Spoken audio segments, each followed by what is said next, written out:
Descubra como uma ONG recebeu 67 milhões de reais na captação de recursos de extra emenda. E aí você pode estar se perguntando, uma ONG pode receber uma quantia dessa? Inclusive muito mais. Como que esse recurso foi gasto? Qual foi a finalidade? Essa ONG atua em qual setor? E se eu te disser que ela poderia atuar em qualquer setor? Educação, saúde, cultura, lazer, artes, esporte, indígenas, grupos tradicionais. E o que seria uma ONG? E como eu conseguiria ter acesso a essa modalidade extra emenda? O que é uma extra emenda? Será que esse recurso poderia ter sido destinado a uma secretaria municipal, estadual, a um governo do estado, uma prefeitura, um consórcio público ou uma empresa pública? Com toda certeza. Sou Márcio Neri e eu te ajudo na captação de recursos, gestão de convênios, elaboração de projetos, repasse aos fundos municipais de educação, assistência social, saúde, adimplência e situação fiscal. Se você se interessa por esse conteúdo, se inscreve no canal, curte esse vídeo e compartilha, para que possa fazer a diferença na vida de mais pessoas. Então vamos lá. Neste vídeo, eu vou apresentar a você um estudo de caso, como eu falei, uma captação de recursos para custear as atividades de uma ONG, na modalidade extra emenda. Neste estudo de caso, o importante é entendermos as diversas modalidades de instrumentos que permitem a transferências de recursos do governo federal. Neste caso em específico, o instrumento assinado foi o convênio.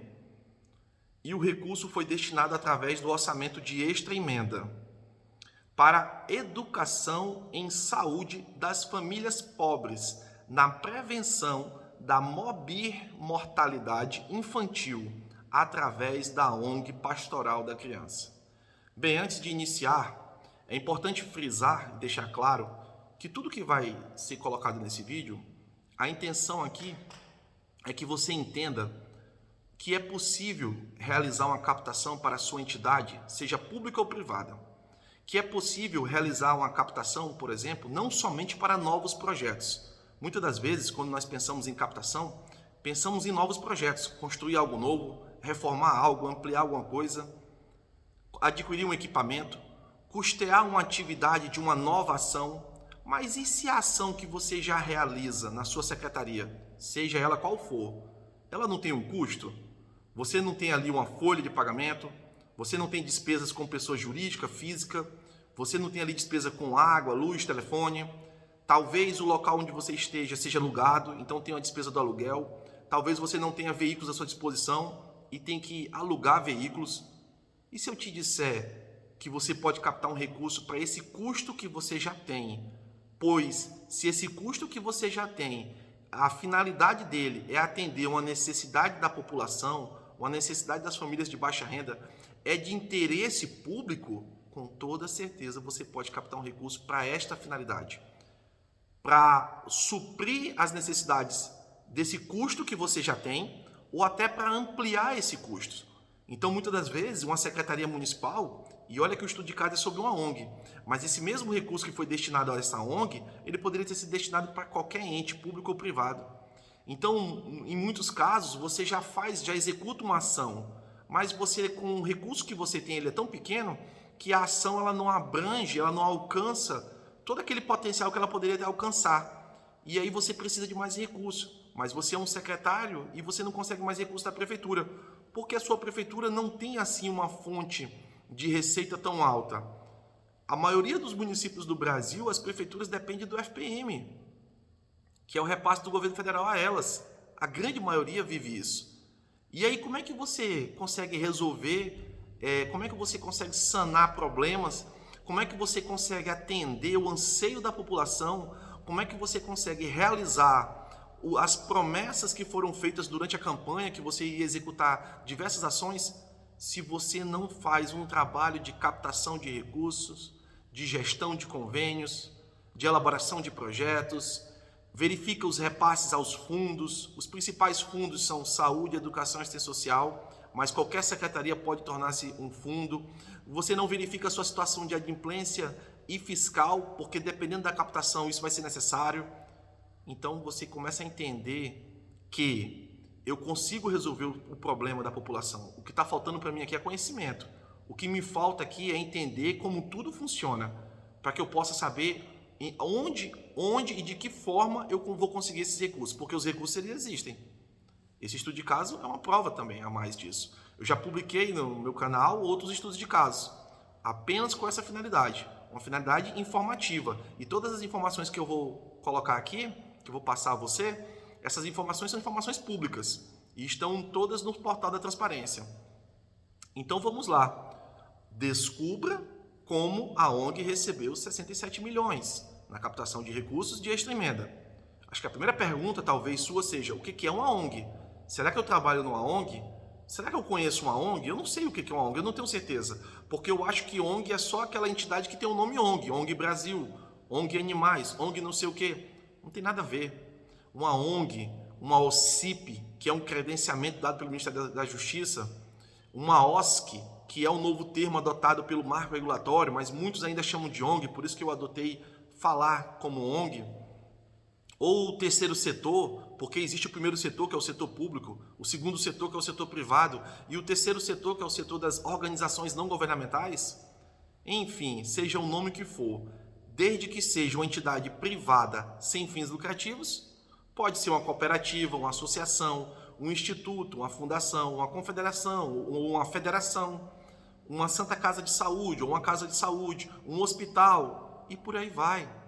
Não importa, a associação de bairros onde você mora, a associação de moradores, eles representam um grupo, eles representam a comunidade, eles são de interesse público. Não, ser de interesse público não quer dizer que representa um município, um estado, uma nação. Não, eu represento um determinado grupo. Por exemplo, eu represento as pessoas que sofrem de câncer. Então eu crio uma ONG voltada ao câncer.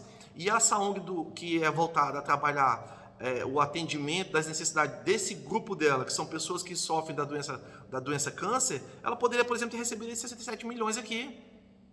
Não importa.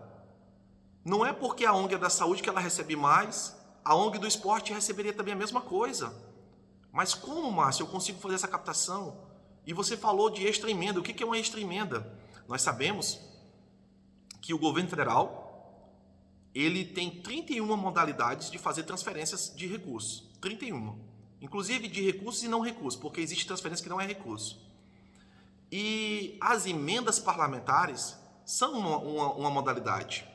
Existem as emendas individuais, que é a emenda que tem autoria, que cada deputado federal e senador da República, eles são os parlamentares que juntos representam o Congresso Nacional e o Senado. Eles são destinados a eles alguns valores, uma certa quantia a cada um, igual a todos, que são as emendas individuais. E elas são com base na RCL, na Receita Corrente Líquida do ano anterior do Brasil como um todo, em 1,2%. Esse valor, que todo ano muda um pouco, tem uma variação porque é um percentual, ele é distribuído de forma igual entre os parlamentares. E essas são as emendas individuais. Depois disso, nós temos as emendas de bancada, que são as emendas destinadas às bancadas dos estados. Neste ano de 2021, a emenda individual ficou num valor aproximado de 16 milhões e 300 mil. Desde o orçamento impositivo, que foi aprovado em 2014, a metade disso tem que ser para alguma coisa ligada à saúde e a outra metade o parlamentar pode fazer o que ele quiser. As emendas de bancada, em 2018, elas também se tornaram impositivas. Então, elas são... O que é orçamento impositivo? Elas são de execução obrigatória. Então, elas são obrigadas a ser executadas. Mas existem algumas coisas que podem causar um impedimento nelas, que são impedimentos técnicos, que é um projeto não apresentado, falta de documentação e etc. Mas a execução, caso elas sejam aprovadas, a execução orçamentária é obrigatória. Então, emenda individual, emenda de bancada esse ano mais ou menos 260 milhões por cada bancada estadual. O que é a bancada? É a união dos deputados e senadores do seu estado. Então, no seu estado, existem X deputados federais, não os estaduais, federais. E existem X senadores. A união deles forma a bancada. Esse ano, algumas bancadas, inclusive, adotaram ratear o valor, que ficou aproximadamente em 260 milhões de reais, dividiu por igual para cada um deles. Mas não quer dizer que elas dividiram, que foi dividido, adotado esse acordo de dividir por igual, não quer dizer que ela se tornou uma emenda individual com autoria. Não, ela continuou sendo uma emenda de bancada. Uma emenda de bancada, ela é indicada pela bancada. A emenda individual é indicada pelo deputado e pelo senador. Ou seja, somente ele toma essa decisão. Na emenda de bancada, toda bancada tem que concordar com a decisão. Ou, se fizerem como foi feito esse ano em alguns estados. Ratearam entre os parlamentares e cada um tomou a decisão sobre aquele valor do rateio que ficou disponível a ele. Fora isso, nós temos uma terceira modalidade, que é a emenda de comissão. Então, existem as comissões da Câmara Federal e as comissões do Senado. Aproximadamente 12 comissões em cada casa. Isso varia um pouco de ano para ano. Por exemplo, a mesa diretora, que é composta pelo presidente do Congresso e o presidente do Senado, vice-presidente, secretários, etc., é uma comissão. E a essas comissões são determinados X valores, que eles podem destinar a X entidades, públicas ou privadas. Também temos aí a emenda de relatoria.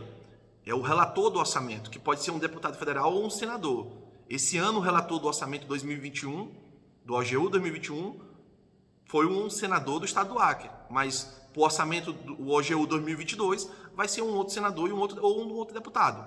Pode ser um ou outro. E a este parlamentar é destinado um recurso chamado emenda de relatoria, pois ele foi o relator do orçamento. E cabe a ele destinar esse recurso a entes públicos e privados, atender as necessidades dos partidos, atender as necessidades dos outros parlamentares, atender a necessidade do Congresso, do Senado, etc. Fora tudo isso, existe um recurso chamado extra-emenda, que é o caso aqui do vídeo. Este recurso de extra-emenda nada mais é do que saldo ministerial, porque assim como o parlamentar tem um orçamento, os ministérios também têm seus orçamentos. E essa captação que foi realizada aqui, para essa ONG, no Ministério da Saúde aqui, e o recurso foi destinado à questão da saúde, como eu falei, o objeto dele, ela foi captada através de extra-emenda, saldo do Ministério da Saúde, num valor de 67 milhões de reais. Mas poderia ter sido captada de extra-emenda em qualquer ministério, para qualquer finalidade, como eu já falei, para qualquer ente. Este caso aqui foi uma ONG. Então, continuando, vamos identificar aqui como que foi feito essa captação. Como que foi iniciada? Por onde e por qual meio esse recurso foi disponibilizado? O recurso foi disponibilizado no ano de 2018, através da plataforma Mais Brasil. Foi aberto um código de programa pelo Ministério, na categoria Execução de Custeio. Existem 3 categorias. De todo o governo federal, existem 3 formas, é dividido em 3 categorias que eu posso receber o recurso. Eu posso receber o recurso para obras e serviços de engenharia, primeira. A segunda categoria, eu posso receber recursos para equipamentos, e aqui em equipamentos estão incluídos aqui veículos, maquinários, estão inclusos aqui material permanente, aqueles que duram mais de 2 anos. Então, estão inclusos aqui uma série de coisas que estão na categoria equipamento. E eu tenho a terceira categoria, que é execução de custeio.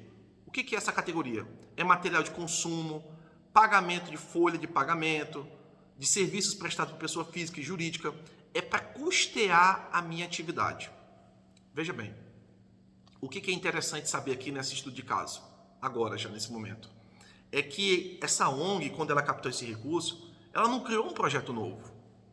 Ela poderia. Ela já, de acordo com o marco regulatório, uma ONG para captar um recurso municipal tem que ter 1 ano de criação. Onde que a gente verifica isso? Isso é no CNPJ, então ela tem que ter um cadastro nacional de pessoa jurídica.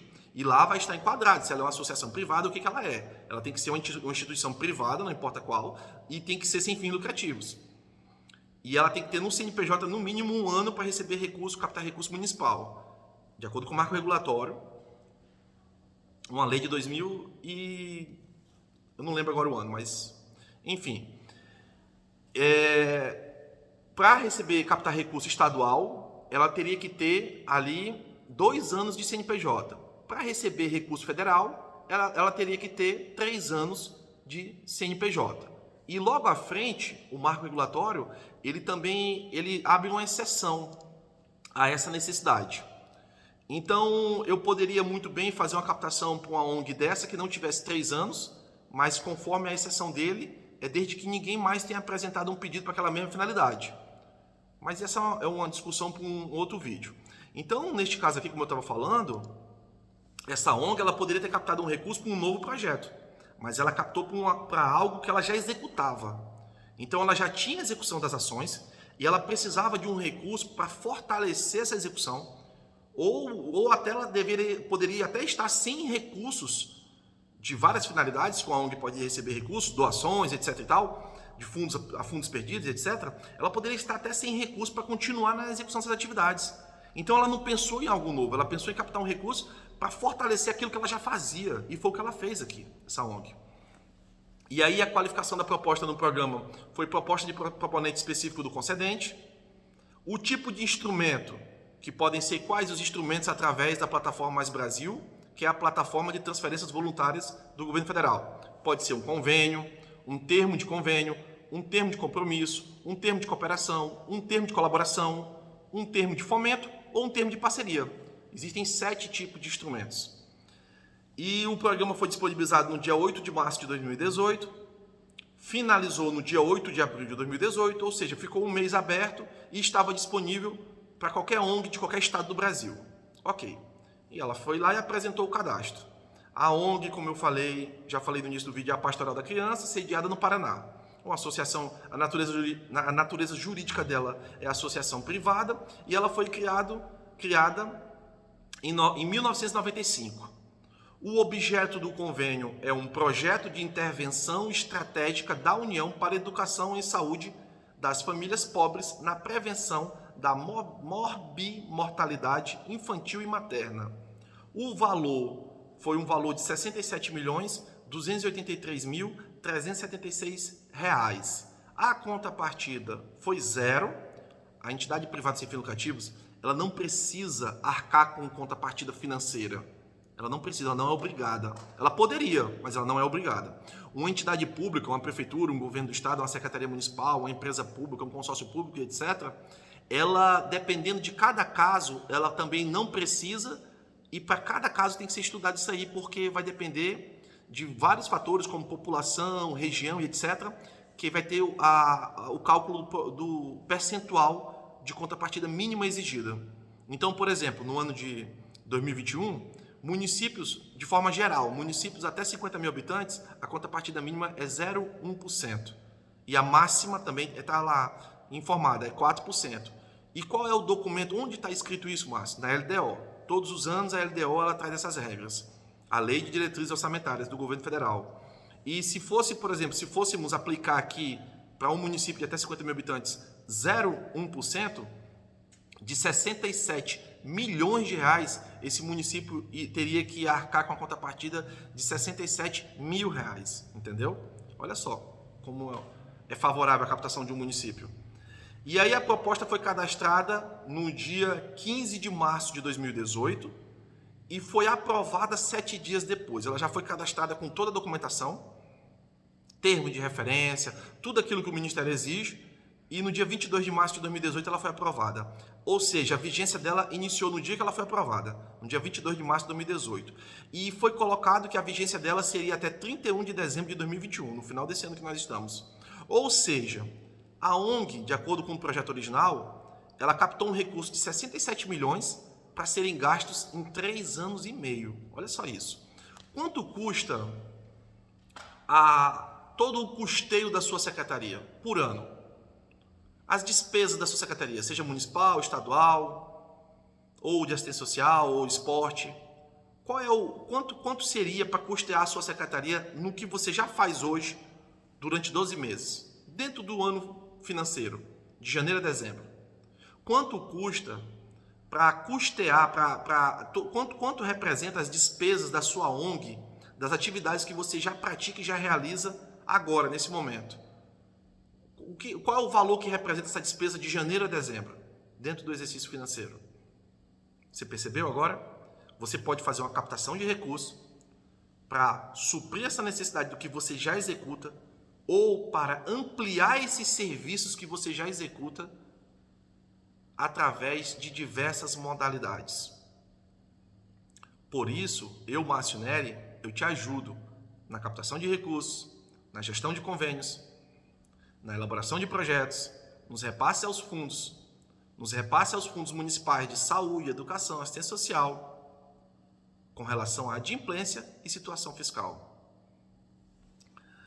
E aqui o recurso ele foi destinado através da instituição financeira Banco do Brasil. E vamos ver uma coisa interessante aqui. O recurso, desde 2013, todas as transferências voluntárias através do portal da Plataforma Mais Brasil, que antigamente era chamado de Siconv, elas são feitas através de OBTV. Ou seja, a própria plataforma faz toda a operação de tudo. Transferências, pagamentos, faz tudo a plataforma. Eu não preciso mais ir ao banco, ou ir no banco, ou utilizar o gerenciador financeiro do banco. Não preciso mais disso. Para esse caso aqui, não. Nos dias atuais, ainda existem plataformas e convênios e captações que eu preciso disso. Mas para este caso da plataforma, desde 2013, não precisa. E aí o que acontece? Eu tenho que ir lá no banco fazer o cadastro do ordenador de despesa. Ou seja, o dirigente máximo da minha instituição, seja pública ou privada, ou alguém que o representa. Por exemplo, numa prefeitura poderia ser o prefeito ou o secretário municipal de finanças. Um exemplo. E eu vou cadastrar essa pessoa com toda a documentação dela, a portaria, no caso do prefeito, o termo de posse, a ata de posse, o diploma e toda a documentação dele. E ele vai ser o ordenador de despesa daquela conta, cadastrado no banco. Eu só preciso no banco fazer esse cadastro. Depois eu faço tudo pela plataforma. E para que eu possa fazer os pagamentos, eu preciso de no mínimo 2 CPFs. É o mínimo. Não é que eu preciso de 2. A maioria das pessoas que operam na plataforma, eles fazem pagamento através de 2 CPFs. Mas na verdade é o mínimo. E a equipe mínima para trabalhar nessa plataforma seriam 4 CPFs. Por que eu estou falando CPFs? Porque às vezes, na maioria dos casos, uma só pessoa fica utilizando vários CPFs para fazer todos os trâmites. Isso é ilegal? Não sei, teria que ser um assunto para um outro vídeo. Mas isso pode conter uma coisa aí. Conter o erro humano. Porque se eu cometo o erro no início do pagamento, como é que eu mesmo que fiz aquele erro, eu vou conseguir observar esse erro no final? Entende isso? Então também vai ficar para os próximos vídeos. E a outra coisa que é permitido aqui, que ficou permitido, foi OBTV conveniente. Agora aqui é interessante. Numa execução de custeio, OBTV conveniente é fundamental. Márcio, o que é OBTV conveniente? OBTV você já sabe. É tudo que a plataforma faz, eu não preciso mais do banco. Só faço o cadastro lá. O sistema do banco, o sistema financeiro interage com a plataforma e comunica a plataforma que foi feito o cadastro daquele CPF. E aí eu consigo fazer todos os pagamentos finalizando com aquele CPF, que ele vai ser o ordenador de despesa. E o que é o OBTV conveniente? O OBTV conveniente nada mais é do que eu transferir uma parte desse recurso para a conta da minha entidade, seja pública ou privada. Olha que interessante. Mas que conta cai esse recurso, Márcio? Esse recurso cai da conta do convênio. Muitas pessoas me procuram, mas eu tenho que abrir a conta da ONG. Não necessariamente, porque se a gente vai fazer uma captação, toda a captação ela vai ser criada uma conta para ser creditada aquele valor. Ou seja, eu não preciso ter conta aberta, mas toda entidade tem que ter uma conta aberta, né?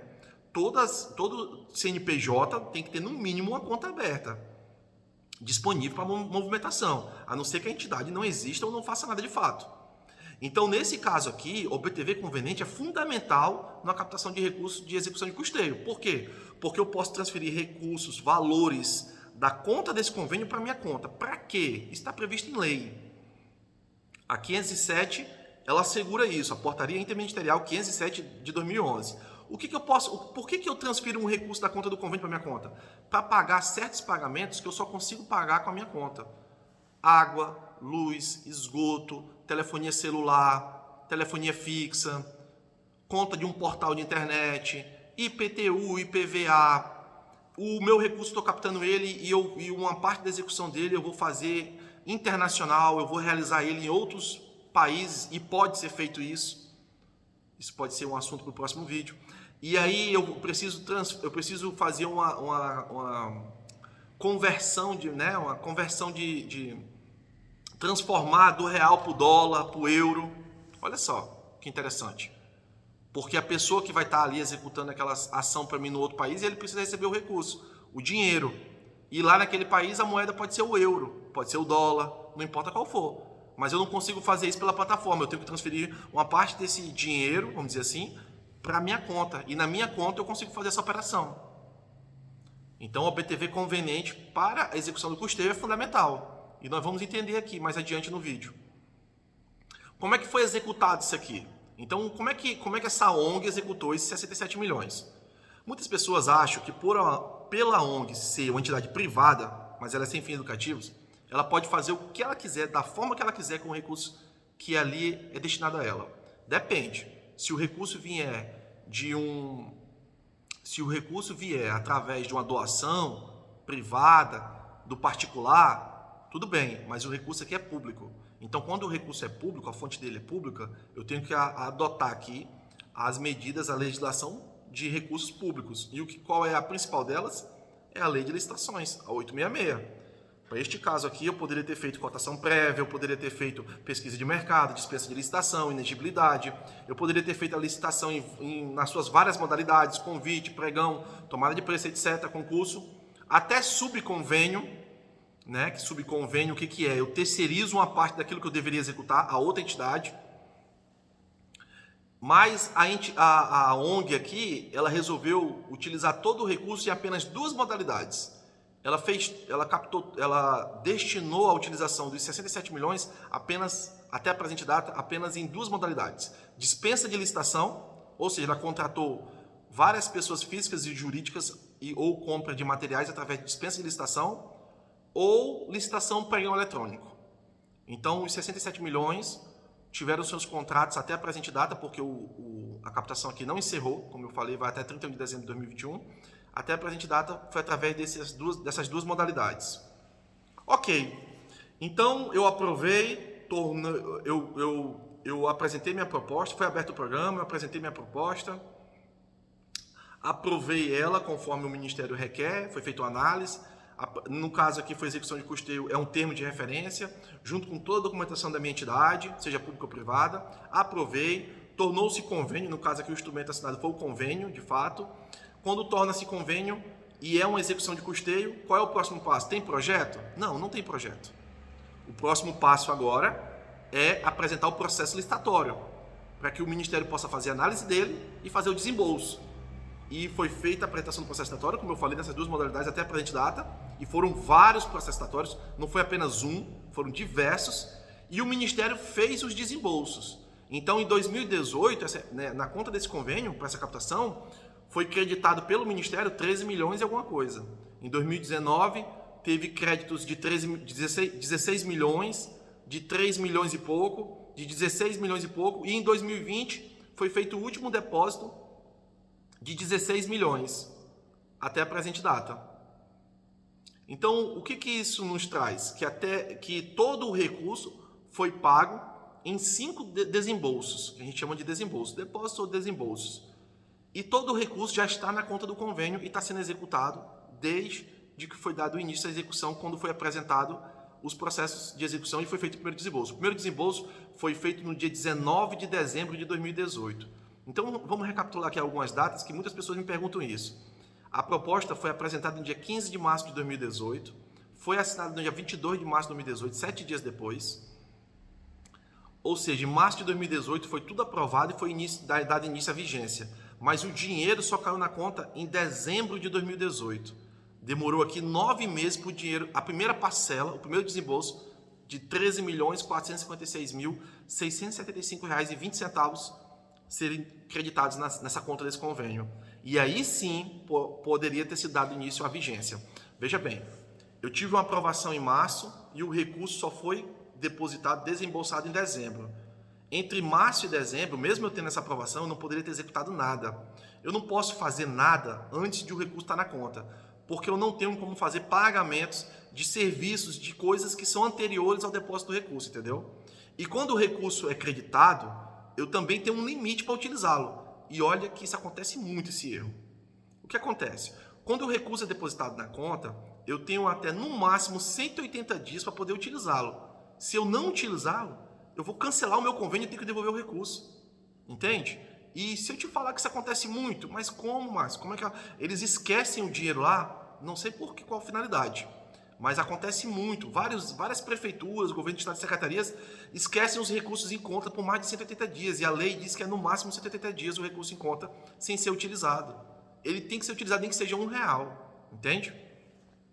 Então foram feitos os desembolsos e já tinha sido feitos os processos licitatórios. Apresentado os processos, a apreciação do Ministério, os contratos, o Ministério aceitou e por isso que ele foi fazendo os desembolsos. Ok, o recurso está todo na conta. Mas afinal de contas, Márcio, esse recurso foi gasto com o quê? Eu estou esperando até agora esse vídeo e eu não sei com o que foi gasto. O recurso foi para custear as ações da entidade, ações que ela já executava, não foi nada novo. E aí ela gastou com o quê? Por exemplo, vou falar aqui alguns gastos que foram contratados. Aquisição de 972 unidades de cartão de memória para celular. Contratação de serviços do diretor do programa de rádio, porque tem uma rádio aqui. Contratação dos serviços de técnico de áudio. Contratação dos serviços de impressão gráfica. Contratação dos serviços de web designer, suporte, manutenção e segurança de portais eletrônicos, sites. Serviços de direção do programa de rádio, serviços técnicos de áudio, serviços de impressão de revista, teve aqui edições de revistas, material gráfico, serviços de agência de viagem, serviços de transporte, serviços de hospedagem e alimentação, serviços de impressão, de encadernação, serviços de papelaria, serviços de locação de 7 impressoras, fez locação de materiais, porque na verdade o recurso é para custeio, né? Ou é material de consumo ou nada que dure mais de 2 anos. Então, uma impressora ela dura mais de 2 anos. O que eu faço com ela? Em vez de adquirir ela, eu vou locar ela. Entendeu? Aquisição de 100 mil exemplares de um certificado de conclusão de uma capacitação, que faz parte da execução do projeto aqui, do termo de referência. Aquisição de 5 mil unidades de cartão de memória de celular e por aí vai. Folha de pagamento, encargos da folha. Folha de pagamento para quê, Márcio? Para pagar todos os funcionários que trabalham para essa instituição. E quando a gente fala folha de pagamento, é folha de pagamento, os encargos da folha, o funcionário entrou de férias, paga-se as férias, tudo. Eu vou custear, captei um recurso para custear a execução da minha entidade, seja pública ou privada, não importa. Vai custear. Então, se a minha entidade tem funcionários, eu vou pagar a folha de pagamento. Se eu preciso aumentar os funcionários, eu vou contratar novos funcionários através de CPF ou pessoa jurídica. Lembrando que o recurso é público, eu tenho que aplicar aí a legislação para isso. No caso, a 866. Como é que se contrata esses funcionários? Então, eu tenho que aplicar a 866. Se a minha entidade já tem um custo com material de consumo, seja um material para limpeza, seja um material para um papel, uma resma de A4, cartucho para impressora, qualquer coisa, material de consumo, eu também já gasto recurso com isso. Se eu tenho lá uma conta de luz, de água, de esgoto, de telefone, eu tenho despesas com vigilância, segurança do prédio, o prédio não é meu, ele é alugado, não é da entidade, ele é alugado, então eu tenho que gastar um recurso com aluguel, tudo. Eu vou adquirir um veículo? Não, porque é custeio, mas eu vou alugar um veículo. Eu alugo um veículo ou vários veículos. Tudo que tiver correlacionado com o objeto que foi contratado, tudo que tiver descrito no meu termo de referência, ou como muitos gostam de chamar, no meu projeto. Entende? Tudo que está explícito. E tudo isso tem que ter uma finalidade para que eu possa alcançar os meus resultados esperados que foram apresentados no meu termo de referência ou no meu plano de sustentabilidade. Sustentabilidade. Entendeu? Então não importa.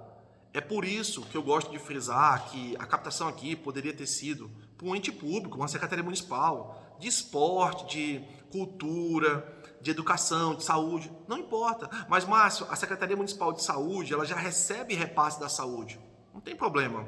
Ela vai receber, ela vai captar um recurso para a execução de um custeio, por exemplo, de um novo programa, ou de atender um programa que ela já tem.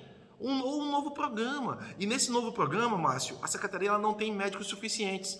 E aí ela vai fazer uma contratação para aquele programa, porque aquele programa ele vai ter um início e um fim. E vai ser feita uma contratação por aquele profissional trabalhar naquele programa durante aquele tempo. E se o profissional trabalha na prefeitura só meio expediente e tem um outro meio expediente disponível, ele também pode fazer parte. Você entende o tanto de coisa que é possível? E que muitas das vezes, por falta de conhecimento,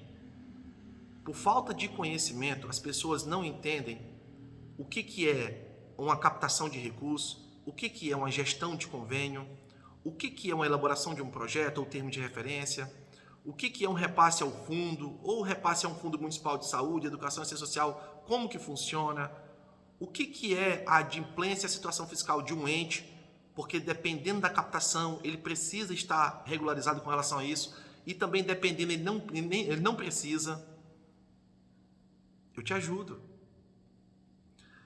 E continuando aqui, vamos lá, como mais foi gasto? Como eu falei, folha de pagamento, teve transferência do recurso para a conta da entidade, e isso é permitido por lei, para fazer diversos gastos. Por exemplo, digamos que a execução seja um local de difícil acesso, por exemplo, no interior da Amazônia, e eu estou lá no meio da mata, e eu preciso contratar pessoas para me ajudarem naquilo ali, porque eu quero lá encontrar uma aldeia indígena, porque eu preciso chegar na aldeia indígena e fazer uma gravação de um vídeo. Essas pessoas que estão lá comigo me ajudando, seja na embarcação fluvial ou na mata, me guiando ali, um guia, a maioria dessas pessoas não tem nem conta corrente. Eu vou ter que pagar eles em espécie. Como é que eu pago eles em espécie se o recurso na plataforma eu não consigo sacar ele? Eu tenho que transferir ele para a conta da minha entidade, que é através de OPTV conveniente, quando é permitido, e essa permissão ou não se dá na apresentação do projeto, essa permissão, porque quem permite ou não isso aí é o Ministério, é quem está concedendo o recurso, e aí eu transfiro para minha conta e eu faço o saque, entende? Foram pagos recursos, folha de pagamento, OPTV para conveniente, nota fiscal de praxe, fatura, que não é nota fiscal, um cupom, por exemplo, recibo de pagamento a autônomos, diversas modalidades. Foram feitos pagamentos, por exemplo, para outros tipos de pagamento, caixas de papelaria, serviços de papelaria mais diversos, de gráfica também, serviço de comunicação, de correio. Eles tiveram que despachar através de SEDEX, alguma coisa, porque essa ONG ela trabalha o Brasil inteiro, então foram encaminhados materiais para vários lugares do Brasil, inclusive a folha de pagamento são de pessoas de todos os estados. A aquisição de caixas de papel A4, vou dar alguns exemplos aqui. Fotocópias, são serviços gráficos, né? Serviço prestado por pessoa física, com os encargos retidos, serviço de energia elétrica, água, esgoto, telefonia, material de consumo utilizado na sede da instituição, ou nas filiais, ou em onde ela tem uma representação, todo o material de consumo, seja para higiene, seja para administrativo, de escritório. As pessoas que foram pagas aqui foram pessoas do administrativo, técnicos que foram contratados para essa finalidade, profissionais que foram contratados para essa finalidade, locação de mão de obra, serviços de vigilância, serviço de armazenamento de dados em site, porque eu preciso armazenar os dados, serviço prestado por pessoa jurídica. Você consegue entender que o que eu estou falando aqui é exatamente o que você já executa no seu dia a dia? Que as suas ações da sua entidade pública ou privada, um governo do estado, uma secretaria estadual, uma prefeitura, uma secretaria municipal, uma empresa pública municipal ou estadual, um consórcio público municipal ou estadual, que tudo isso que você já executa no dia a dia, uma ONG, uma entidade privada, uma entidade privada sem fins lucrativos, que eu já citei vários exemplos aqui, que tudo isso que você já faz no dia a dia, você pode ter um recurso para custear isso, porque o que você já faz já não é de interesse público, já não representa os interesses de um determinado grupo, seja um município, um estado, uma nação, ou até mesmo um bairro, ou até mesmo uma determinada classe, ou um grupo de pessoas. 20 pessoas é um grupo de pessoas. Uma cooperativa ela não tem que ser formada por no mínimo 20 pessoas, é um grupo de pessoas, eu já represento o interesse de um ramal, o interesse de uma rua, entendeu? Tudo que você já faz pode ser custeado através de captação de recursos. Sou Márcio Neri, eu ajudo você a captar recursos, gestão de convênios, elaboração de projetos, repasse aos fundos municipais, municipais de saúde, educação, assistência social, adimplência e situação fiscal do seu ente, seja público ou privado. Se você ficou com alguma dúvida ou teria alguma sugestão de conteúdo para os próximos vídeos, responde nos comentários, vai ser muito importante. Se você se identificou com esse conteúdo, se inscreve no canal, curte esse vídeo e compartilha para que ele possa fazer a diferença na vida de mais pessoas. Até o próximo vídeo.